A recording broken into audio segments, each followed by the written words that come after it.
Aux pompes funèbres, on m'a tendu un dossier qui sentait la poussière des archives et la cire des bougies. Sur la première page, une étiquette manuscrite, « Refus d'autopsie ». J'ai lu ces mots, et quelque chose, en moi, a retenu son souffle. Pourquoi refuser une procédure que la logique recommanderait? Pourquoi préserver une enveloppe humaine de tout examen quand le monde vous demande des réponses? Je croyais tenir un mystère administratif. J'ai découvert autre chose. J'ai découvert une histoire de visage, de promesses, et d'un espoir têtu qui refuse de mourir.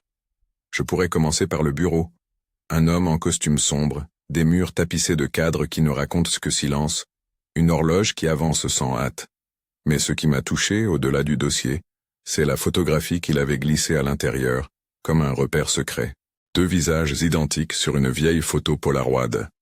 Leurs cheveux en bataille, sourire mal cadré, un tournesol entre leurs mains.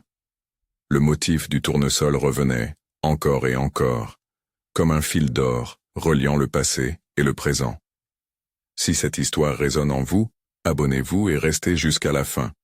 Il y a des humains à rencontrer et des secrets à entendre. Baylor savait réparer les choses.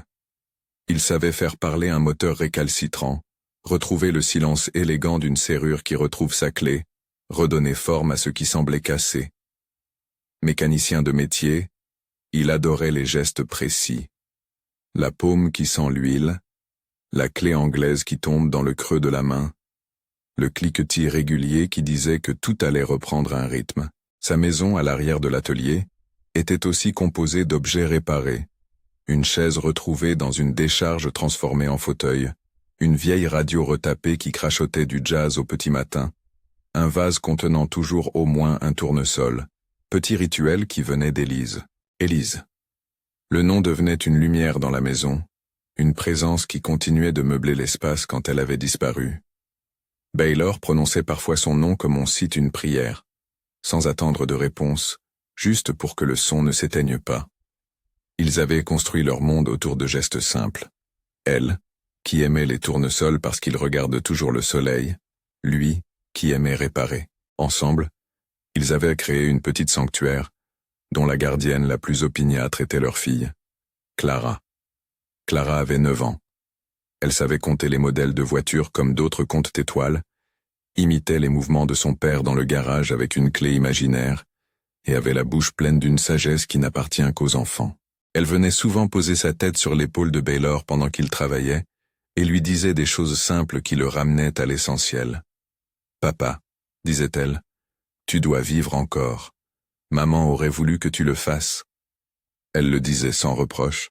C'était plutôt un programme de survie dit d'une voix claire et sans détour. Les premiers mois après la disparition d'Élise, la maison avait gardé une atmosphère de veilleuse. Baylor gardait sa promesse muette de vivre encore, mais n'en avait pas la carte. Le café était plus fort, les rendez-vous évités, les regards relégués au circuit de la routine. Boston, un ami de longue date, lui répétait que la vie n'était pas une pièce de rechange à remettre en rayon.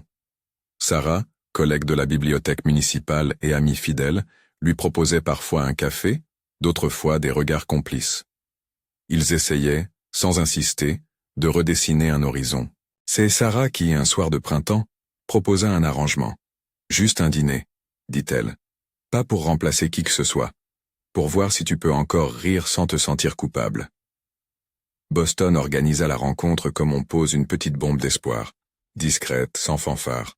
« Tu ne dois rien », avait-il dit à Baylor. « Viens, parle, respire. » Baylor accepta, non parce qu'il pensait trouver une réponse, mais parce qu'il était curieux de la sensation d'être regardé autrement que par des rideaux fermés. Le restaurant était petit, une table dans l'angle, une nappe blanche un peu défraîchie, une musique de fond qui n'osait pas prendre le pas sur la conversation.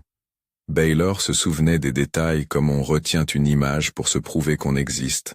Le froissement d'une serviette, la lumière qui tombait en diagonale, le parfum de soupe à la citrouille venant d'un autre client. Quand Olivia entra, il avait l'impression que le monde se décollait d'un film et s'arrêtait net. Elle lui ressemblait, incroyablement, à Élise. Même sourire, même fossette, même façon de repousser une mèche derrière l'oreille. Pour un instant, Baylor eut l'illusion de l'impossible. Élise rentrait, sans prévenir. Il se leva, ses jambes tremblaient comme une portière mal ajustée. Les gestes n'avaient plus de plan. Il bégaya quelques mots, s'excusa, et partit. L'air dehors avait froide les épaules. Il marcha sans but, chaque pas faisant résonner l'incongruité de ce qu'il venait de vivre. Olivia l'avait regardé, surprise, et s'était excusée ensuite, laissant sur la table une carte où, maladroitement, elle avait noté un prénom. Elle pensait rencontrer un autre homme. Elle ne cherchait personne. La première nuit après ce dîner, Baylor conduisit jusqu'à l'atelier et resta assis à écouter les bruits des machines éteintes. Son esprit était un moteur qui refusait le démarrage. Il se demanda s'il criait d'avance la solitude de sa mémoire, ou s'il laissait la mémoire crier en lui.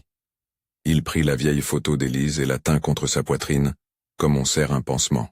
Clara entra, se glissa sur le siège à côté de lui et, sans un mot, sortit un petit paquet plastique de son sac d'école, une fleur en papier qu'elle avait fabriquée, jaune, maladroite. « Pour la maman du vase, dit-elle. Pour que tu n'oublies pas de la regarder quand tu travailles. » C'était presque brutalement tendre. Le lendemain, il se rendit compte qu'il avait besoin de comprendre ce qui s'était passé. Il appela Boston, demanda s'il connaissait la femme. Boston secoua la tête. Sarah creusa un peu plus, et finit par lui dire qu'Olivia avait emménagé dans le quartier le mois précédent, qu'elle travaillait dans une librairie d'occasion, qu'elle vivait avec une colocataire nommée Marissa. Les pièces tombaient en place comme des outils sur un établi. Rapprochées, elles formaient une silhouette. La vérité arriva en forme de rencontre fortuite au parc. Baylor n'avait pas cherché Olivia. Il avait simplement pris Clara au parc pour une glace. Et la vie le mit face à elle. Elle était assise sur un banc, un livre à la main, et tout en elle semblait appartenir à deux temps. Celui d'avant dont il ne savait plus, et celui d'aujourd'hui qui reprenait son souffle en silence. Ils se reconnurent, mais sans le fracas. Les mots furent prudents au début. Olivia ne connaissait pas Baylor, mais elle connaissait le vide que laisse une disparition. Elle parla d'une enfance fragmentée, d'une foire en Oregon, où à 5 ans, elle avait perdu sa sœur dans la foule, d'un foyer qui s'était effiloché après ce jour. Ses parents avaient cherché partout. Un coup de vent, une main qui se glisse, et la petite fille avait été emmenée ailleurs. Les années l'avaient déposée dans des familles adoptives, dans une succession de visages qui n'étaient pas les siens. Les seules choses restées intactes, dit-elle, étaient des bribes. La couleur d'un foulard, un sourire capturé sur une photo, une chanson qui revenait parfois la nuit. Olivia sortit une photo de son sac. Sur le cliché, 2 petites filles tenaient un tournesol, la même image que celle trouvée plus tard dans le dossier au bureau funéraire. Ses mains tremblaient quand elle la posa sur ses genoux. « Je n'ai jamais su si je cherchais ma sœur, murmura-t-elle. C'est comme un mot qui reste coincé dans la bouche. Peut-être que j'espérais qu'elle aussi m'entende. » À la mention du tournesol, Baylor sentit quelque chose se fendre et se recoller d'une manière qu'il ne sut nommer. Le motif qui n'était qu'un objet devint une promesse partagée. Les jours qui suivirent furent un mélange fragile de prudence et d'intimité naissante. Olivia entra dans la maison des Baylor, comme un vent doux, apportant des tâches nouvelles. Elle lisait des histoires, à Clara, d'une voix qui avait la cadence des comptines retrouvées, planta un tournesol dans un pot sur le rebord de la fenêtre, et apprit les gestes du garage avec une curiosité appliquée. Clara l'aimait. Son affection n'était pas un contrat, c'était un choix d'enfant. Simple, immédiat. « Tu trouves comment papa a la main toute huileuse et qui sent le moteur ?» demanda Olive un soir en riant, et Clara répondit en roulant des yeux. « C'est une odeur de maison. » Baylor pourtant gardait une réserve invisible. Il était attiré par la douceur d'Olivia, et en même temps se sentait coupable. Aimait-il la personne qui était devant lui, ou aimait-il le reflet d'Élise que cette femme réveillait chez lui? Ce clivage l'aspirait, l'écrasait. Les nuits il se réveillait en cherchant à comprendre où finirait sa fidélité à un souvenir, et où commencerait sa permission d'aimer encore. Il y eut des moments où il parvint à séparer les deux choses. Il remarqua qu'Olivia avait des habitudes qui n'avaient jamais été celles d'Élise.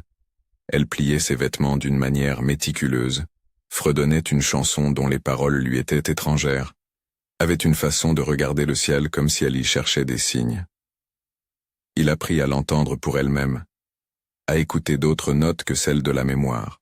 Mais l'ombre revenait toujours. Une mimique, un geste, et son cœur s'effarouchait comme une oie qu'on surprend. Un après-midi, en rentrant de course, Baylor prit son téléphone et appela Sarah. La conversation fut courte, maladroite. « Je pense que je l'aime », dit-il sans détour. La voix de Sarah reste mesurée. « Aime-la, mais regarde-la, pas seulement comme une copie. » Il savait qu'elle avait raison, mais les vieilles habitudes émotionnelles mordent plus fort quand on est fatigué. La fragile paix volatilisée arriva comme une note discordante. Baylor fut surpris en train de parler au téléphone, seul, la voix basse. Il confessa, à une oreille imaginaire, qu'il ne savait plus distinguer ses sentiments. Qu'il avait peur d'oublier Élise dans le feu de son cœur qui brûlait encore. Il se demanda s'il ne trahissait pas un serment qu'il n'avait promis à personne, si aimer de nouveau n'était pas une forme d'abandon. Les mots furent à maladroits, pleins d'amour et de honte, comme une clé qu'on tourne à moitié. Olivia, qui passait par la cuisine, entendit quelques bribes. Elle s'arrêta, le visage fermé comme une fenêtre que l'on ferme de l'intérieur. Elle comprit. Non pas l'intégralité, mais assez pour sentir la brûlure. Ce sont des choses qui n'ont pas besoin d'être dites pour atteindre l'âme d'une personne. Elle ramassa son manteau et partit sans un mot, laissant derrière elle le silence lourd et les tasses de café non terminées. Clara trouva sa place au milieu de cet éclatement. Elle entra dans la pièce, ses chaussures craquant sur le plancher, posa sa main sur l'épaule de son père. « Papa », dit-elle d'une voix qui savait peser les vérités, « l'amour ne diminue pas quand on en donne à quelqu'un d'autre. Maman n'est pas dans un tiroir qu'on ferme, elle est dans ta poitrine, et il y a encore de la place. » Elle dit ces mots sans colère, sans calcul, comme on pose une pierre solide sur un chantier pour voir si elle tient. Baylor sentit la phrase traverser la matière de sa peur. C'était simple, presque cru. L'amour n'était pas une somme finie, mais un paysage qui pouvait s'ouvrir. Pourtant, la voix d'Olivia manquait. Son départ laissait une pièce vide plus grande que son absence. Il ressentit, pour la première fois, la réalité d'une perte différente. Non pas d'Élise, mais d'Olivia, la femme qui venait d'être blessée par ses propres doutes. Il voulut la rattraper. Il se leva, prit sa veste, prêt à courir la rattraper. Mais quelque chose le retint. La peur d'être encore la source d'une blessure, la crainte de répéter un schéma. Il resta immobile, les mains crispées sur le col de sa veste, sentant la voix de Clara comme un petit phare. La fenêtre lui donna l'image d'Olivia s'éloignant, dos courbé, la silhouette réduite par la distance. Il se rendit compte que ses actions avaient des conséquences qu'il ne pouvait plus effacer d'un geste. La réparation qu'il savait faire sur les voitures et les chaises ne fonctionnait pas sur les cœurs. Il comprit que l'honnêteté serait la seule clé, non pas des grandes déclarations mais des petits actes. Le fait d'avouer ses peurs, de demander pardon, de montrer qu'il voyait l'autre pour elle-même. Avant de sortir, il parcourut le salon du regard. Un tournesol en papier fait par Clara pendait encore au mur. Il s'arrêta devant la photo d'Élise, posa la main dessus, comme pour promettre qu'il n'oublierait pas, mais aussi comme pour dire qu'il ferait un pas vers la vérité. Il glissa son téléphone dans la poche, prit son camion, et partit à la recherche d'Olivia. L'atelier du temps, cependant, avait une logique propre. Pendant que Baylor cherchait, la même photo retrouvée dans le dossier du bureau funéraire était feuilletée par un employé dont le visage était attentif, presque curieux. Sur le papier, une note écrite d'une main ferme expliquait que la famille avait refusé l'autopsie. Le dossier était mince mais lourd de sens. En bas, quelqu'un avait griffonné un mot. Espoir. L'employé sourit, non pas moqueur, mais ému. Il retourna la page, s'arrêta sur une lettre timide adressée à personne. Ils ont voulu préserver quelque chose de sacré. Il plia doucement les bords, et sans savoir entièrement pourquoi, comprit que la décision venait d'un lieu où la dignité humaine croisait l'ultime espoir d'une identification intime. Baylor, quant à lui, passa d'un marché à l'autre, demanda à des vendeuses, montra la photo qu'il avait prise de la table du restaurant. On le guida vers un marché aux fleurs, un endroit où l'on vendait des bouquets tressés et des têtes de tournesol, où la vie décidait encore de fleurir. Il trouva un stand où une femme vendait des tournesols comme si elle vendait des promesses. De la couleur, du soleil empaqueté en pétales. Entre les têtes jaunes, il vit enfin Olivia, penchée sur un bouquet, le visage concentré. Leurs regards se croisèrent, mais il n'y avait plus d'urgence. Juste une fatigue à dénouer. Il avança, les mots au bord des lèvres. Il n'avait pas de discours parfait à offrir, seulement la vérité malhabile qu'il avait peinte ces jours-ci.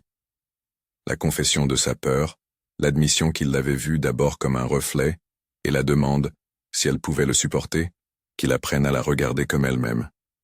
Olivia l'écouta, patientant, le visage creusé par une émotion qu'il n'eût su nommer. Elle posa sa main sur la paume qui tenait le bouquet et pendant un instant, il sut que la décision qu'il avait prise dans la maison, celle de partir à sa recherche, n'était pas vaine. Mais la vie n'offre pas de certitude instantanée. Il y avait des zones d'ombre. D'autres se souvenaient encore d'anciens papiers, d'enquêtes presque enterrées, de parents qui avaient refusé de laisser des autorités ouvrir des corps au nom d'une identification intime. Le dossier du bureau funéraire me revenait en mémoire. Refus d'autopsie. La phrase résonnait différemment maintenant. Ce refus n'était pas nécessairement un blocage, mais un acte de préservation. Préserver la dignité d'un corps, tant qu'on n'avait pas épuisé toutes les voies humaines de reconnaissance. Dans les mains de l'employé, la raison commençait à s'éclairer comme un phare. La conversation au marché s'étira, faite de phrases hachées, de sourires tendus et de silences qui, cette fois, n'étaient pas des abîmes mais des ponts en construction. Clara arriva en courant, brandissant un tournesol en papier qu'elle avait arraché d'un autre bouquet, criant le prénom d'Olivia comme un hymne. Elle jeta ses bras autour d'Olivia, qui répondit par un élan spontané, sans calcul, sans peur. La chaleur qui passa entre elles fut simple, vraie. Pour Baylor, ce moment fut un seuil. Il comprit que l'amour qu'il portait à Élise pouvait cohabiter avec la tendresse qu'il éprouvait pour Olivia. Il comprit surtout, enfin, que la vérité doit être nommée. À lui-même, à Olivia, à Clara. Il ne suffisait plus de se faire petit derrière la mémoire. Il fallait se lever et regarder la personne qu'il avait choisi de rencontrer. Et pourtant, même dans ce petit triomphe, il restait des bruits sourds.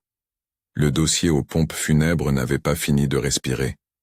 Les pages renfermaient des décisions familiales, des lettres pleines d'espoir, parfois des refus chargés d'une douleur inviolable.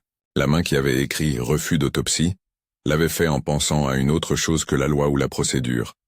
Elle pensait à une mère qui, autrefois, avait serré deux petites mains sous un tournesol et avait refusé de laisser le monde les séparer encore une fois.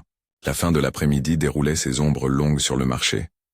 Les feuilles des tournesols s'inclinaient doucement, comme pour écouter une musique que seuls ceux qui savent perdre peuvent reconnaître. Baylor, Olivia et Clara se tinrent là, dans cette lisière, où l'ancien et le nouveau se saluent sans assurance. L'histoire n'était pas terminée.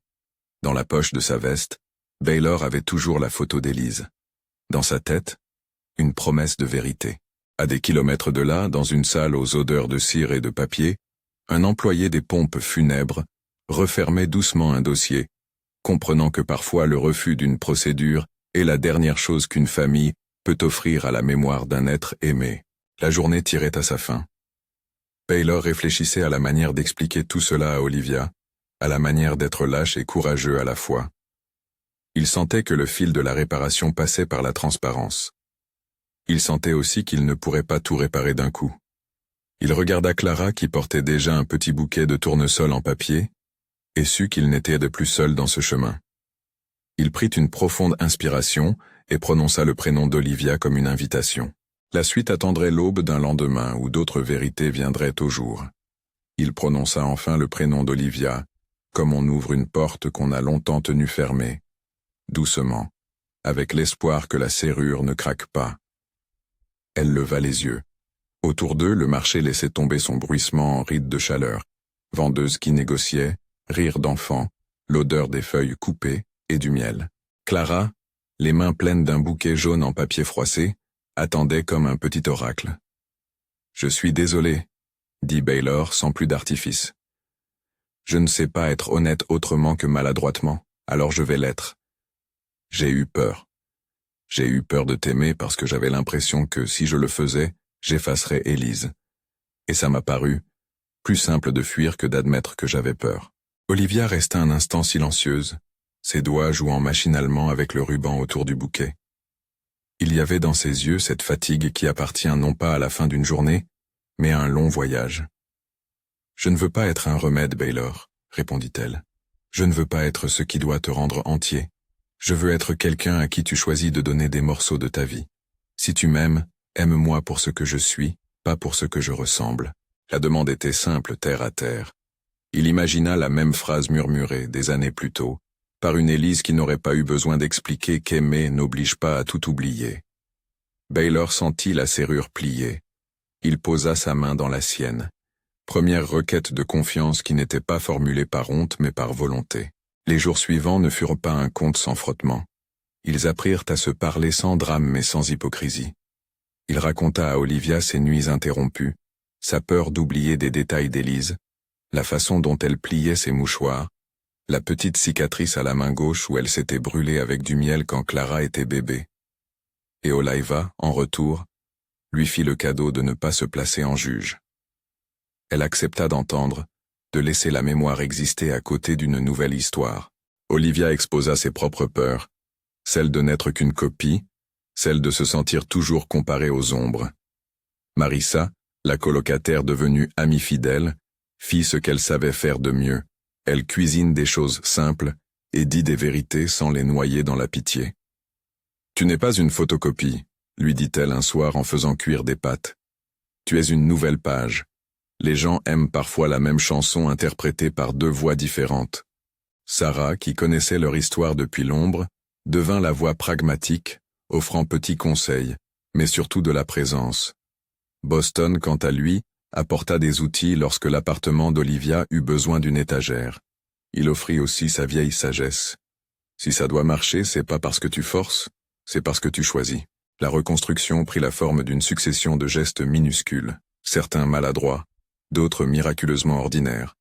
Olivia planta un tournesol sur le rebord de la fenêtre de la chambre de Clara. Clara la laissa faire et l'arrosa tous les matins. Baylor enseigna à Olivia comment se servir d'une clé à molette et rit aux éclats quand elle resserra une vis de travers. Ils se apprirent à être une maison plutôt qu'une collection de fantômes. Puis vinrent les choses plus lourdes, celles qu'aucun ruban n'enveloppe. Olivia décida de fouiller davantage son passé. Elle avait entendu, enfant, des bribes qui ressemblaient à une histoire volée. Une foire, un hurlement, une main qui disparaît. Elle avait grandi avec l'idée d'un trou dans le récit familial, une lacune que l'on remplissait avec des suppositions et des photos jaunies. Avec la patience de Marissa et l'énergie de Sarah, elle entreprit de retrouver des traces. Anciens avis de recherche scannés dans des archives municipales. Coupures de presse numérique, fiches jaunes de refuge. Elle ne cherchait pas la revanche ni la revanche du temps. Elle cherchait des repères, des mots qui lui appartenaient. Un vieil article la mena à une brève mention, à peine lisible. Une disparition à la foire de Harrow, dans l'Oregon, un été où deux petites filles avaient été séparées d'une famille qui ne l'avait jamais oubliée. Là, dans les marges d'un journal, elle trouva un nom de famille, une adresse d'ancienne résidence, des indices qui se tordent et se redessinent comme les pièces d'un puzzle ancien. Elle appela un numéro, parla à des voix fatiguées, entendit le murmure d'un parent qui, de loin, confirma qu'il y avait eu une enquête, des prières, et une lettre jamais envoyée. La vérité, quand elle affleura, ne fut pas un éclair qui tombe, mais une petite pluie persistante. Les parents d'Olivia n'avaient pas facilité les choses. L'adoption qui l'avait emmenée loin était entourée de silence, de papiers effacés, de chemins que personne n'avait cherché à retracer au-delà du strict nécessaire. Mais dans ces feuilles oubliées, il y avait des noms, des correspondances, des dates qui plaçaient, sans le dire tout à fait, le puzzle à sa place. Olivia sentit qu'elle n'était pas seulement une fille perdue, qu'elle était une histoire incomplète qui commençait à trouver sa ponctuation. Pendant ce temps, le dossier au bureau funéraire continuait de flotter, ouvert dans l'esprit d'un employé qui n'était pas un juge mais un témoin. Il avait mis bout à bout quelques notes griffonnées, des lettres pliées, une enveloppe, où, de la main de la mère, on lisait des phrases qui parlaient d'un refus d'autopsie. La lettre ne jugeait pas. Elle expliquait. Elle disait en substance, « Si jamais un corps devait nous être rendu, pas d'autopsie avant que nous ayons la possibilité de l'identifier nous-mêmes, de lui parler, de lui offrir nos prières et notre dignité. Si c'est notre enfant, nous voulons la voir, la toucher, la nommer avant que quiconque ne la malmène par des examens. Si ce n'est pas elle, alors que la nature fasse son travail, et que nous puissions, à notre manière, dire adieu. Ces mots posés sur le papier avaient le poids d'une foi simple. La conviction que l'humanité d'une personne n'est pas la propriété du monde médical. Quand Baylor apprit ce mot, il l'entendit avec l'oreille d'un homme qui avait réparé tellement de choses, mais jamais un cœur qui doute de sa loyauté. Il comprit que ce refus était une protection, pas une obstruction. C'était le geste ultime d'une famille qui hurlait en silence. Laissez-nous reconnaître, laissez la dignité précéder la logique. Le geste résonna comme la phrase de Clara, « L'amour ne diminue pas ». Ici, l'amour prenait une forme différente, une forme qui cherchait à préserver même à distance ce qui pouvait rester d'humain. Un après-midi d'automne, alors que les feuilles prenaient la couleur des tournesols fanés, Baylor reçut un appel qui changea encore la trajectoire des choses. Olivia avait trouvé une correspondance. Une vieille cousine éloignée, restée dans la région où la foire avait eu lieu, avait retrouvé dans un tiroir une photo, 2 filles, tournesol, les mêmes fossettes. La cousine avait reconnu dans le dos d'une photo une écriture, le nom d'une famille, qui des années plus tôt n'avait pas renoncé. Elle accepta de leur parler. La rencontre eut lieu autour d'un café froid dans une cuisine modeste. La cousine tenait la photo avec des gants comme si elle manipulait un reliquaire. Elle avait les yeux humides, non pas simplement de la nostalgie, mais comme si la mémoire elle-même était une blessure à panser. « Nous avons refusé l'autopsie », dit-elle sans détour, avant même qu'on lui demande pourquoi. Nous avons prié pour une réponse claire, mais nous avons aussi prié pour préserver la dignité de qui que ce fût.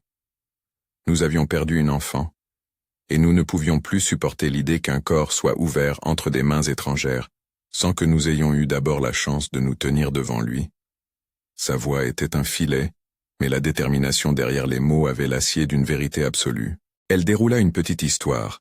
Des années plus tôt, quand la nouvelle d'un corps avait circulé, la famille avait fait le choix, contesté par certains, compris par d'autres, de refuser toute intervention invasive.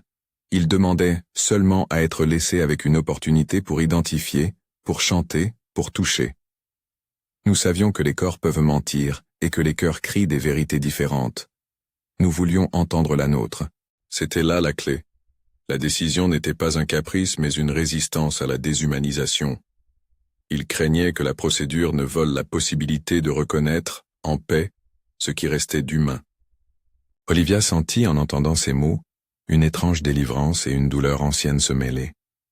Délivrance parce que la décision de refuser l'autopsie avait un sens, une dignité. Douleur parce qu'elle comprit combien, parfois, les lieux où l'on cherche à réparer la vie sont aussi ceux où l'on risque de blesser, même involontairement. Les semaines qui suivirent furent une succession de petites victoires. La cousine accepta d'envoyer une copie de la photo à des archives de famille. Des voisins qui se souvenaient d'une foire qui aurait pu être celle-là offrirent d'anciennes cartes postales. Un instituteur à la retraite reconnut le motif d'une robe. Ce n'était pas la preuve absolue, mais c'était une trame d'histoire qui se recoupait. Olivia trouva dans ces récits une forme d'acceptation. Elle était une personne entière, avec ou sans réponse définitive, et cela lui suffisait pour commencer à exister autrement. La maison des Baylor se transforma lentement. Les murs, autrefois habités par l'ombre d'Élise, accueillirent de nouveaux cadres, photos d'Olivia et de Clara en train de construire des cabanes, un instantané où Baylor riait avec de la peinture sur les mains, une image d'eux trois sur la plage, le vent décoiffant leurs cheveux, les tournesols plantés alignés comme une garde d'honneur. Il n'effaçait pas Élise. Il la logeait désormais parmi d'autres présences. Lors d'une soirée, Baylor alla au-devant du moment qu'il redoutait et se rendit sur la tombe d'Élise avec Olivia et Clara. Ils apportèrent des tournesols, vrais cette fois, et une petite lettre qu'ils déposèrent. Baylor parla à haute voix, non pour oublier mais pour reconnaître. « Je t'aime, Élise. Tu es une partie de ce que je suis. Mais regarde, j'apprends aussi à aimer autrement. » Olivia posa sa main sur sa poitrine, claire et calme. Clara, à genoux, pressa sa petite main contre la pierre tombale et chuchota ce que les enfants savent dire sans crainte. « Tu veux qu'on plante des graines de tournesol ?» Là, devant la pierre et la terre, une sorte d'apaisement se tissa. La tombe devint un lieu de mémoire, non pas une cellule où enfermer le passé, mais un jardin où laisser fleurir ce qui reste. Ils parlèrent de souvenirs, ils rirent, parfois ils pleurèrent. Il n'y eut pas de grands moments dramatiques, pas de solutions spectaculaires. Juste la vie, avec ses tressaillements et ses heures tendres. Un an plus tard, lors d'une petite cérémonie dans le jardin d'une maison prêtée par Boston, Baylor et Olivia se promirent, devant quelques proches, de continuer à se choisir.